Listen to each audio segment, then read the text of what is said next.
আজকে আমরা ন্যায় বিচার পেয়েছি, এটাই হলো আজকের মূল আমাদের বিষয়। এখানে আমি মেয়র হতে পারবো বা আমি মেয়র পদে শপথ গ্রহণ করব কিনা সেটা সম্পূর্ণ দলীয় বিষয়। যে একজন সাধারণ নাগরিক যাতে তার ন্যায় বিচারটি পায় সেটির ধারাটা যে শুরু হচ্ছে বা শুরু হয়েছে খুনি স্বৈরাচারী ফ্যাসিবাদী হাসিনা সরকারের পতনের পর। আপনি নির্বাচিত হলেন, নির্বাচনটা ওই সময় আপনারা বলেছিলেন বিতর্কিত হয়েছে, সেই বিষয়টা আসলে জানতে চাই। বিসমিল্লাহির রহমানির রহিম। আমি প্রথমেই মহান আল্লাহ তাআলার কাছে শুকরিয়া জানিয়ে আজকে আপনাদের সামনে বক্তব্য রাখছি। আজকে আমরা ন্যায় বিচার পেয়েছি, এটাই হলো আজকের মূল আমাদের বিষয়।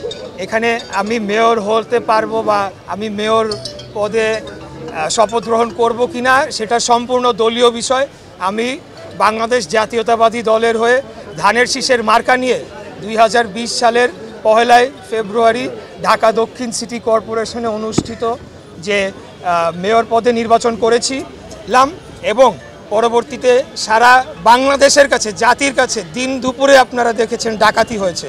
মিডিয়ার ভাইরা সারাদিন আমার সাথে ছিল এবং নির্বাচন পূর্বের যে প্রচারণার যে কার্যক্রম তার প্রথম থেকেই ডে 1 থেকেই আমরা অভিযোগ দিয়ে আসছিলাম।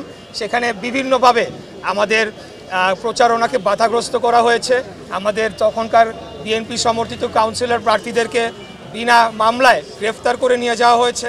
আমাদের প্রচারণার মাইক ভাঙচুর করা হয়েছে, পোস্টার ছিঁড়ে ফেলা হয়েছে। আমাদের শেষ দিকে গিয়ে আমার মিছিলের উপর হামলা পর্যন্ত হয়েছে এবং আমাদের বহু নেতাকর্মীদের মেরে রক্তাক্ত করে ফেলা হয়েছে।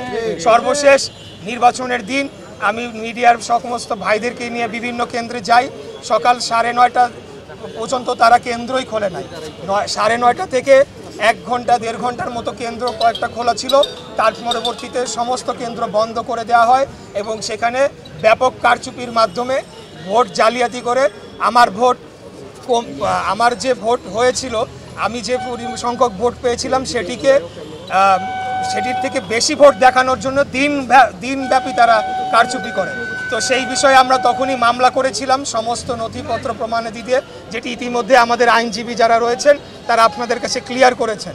তো আমি যেটা বলতে চাই যে সবচেয়ে মূল বিষয় হচ্ছে যে আজকে ন্যায় বিচারের আমি পেয়েছি এবং বাংলাদেশে ন্যায় বিচার ফিরে আসুক। জনগণ যে একজন সাধারণ নাগরিক যাতে তার ন্যায় বিচারটি পায় সেটির ধারাটা যে শুরু হচ্ছে বা শুরু হয়েছে খুনি স্বৈরাচারী ফ্যাসিবাদী হাসিনা সরকারের পতনের পর সেটির ধারাটা অব্যাহত থাকুক এবং পরবর্তীতে বাংলাদেশে আমরা সর্বস্তরে ন্যায় বিচার প্রতিষ্ঠা করতে পারি। এটি হচ্ছে আমাদের মূল উদ্দেশ্য, মূল লক্ষ্য। ধন্যবাদ। আমি একটু বলতে চাই ভাই একটু বলতে চাই, ওই সময়ে 16 বছরে যত ইলেকশন হয়েছে সবগুলোতে তো কারচুপি হয়েছে, তার মানে কি তাদের সময়কার সব ইলেকশনগুলোকে অবৈধ?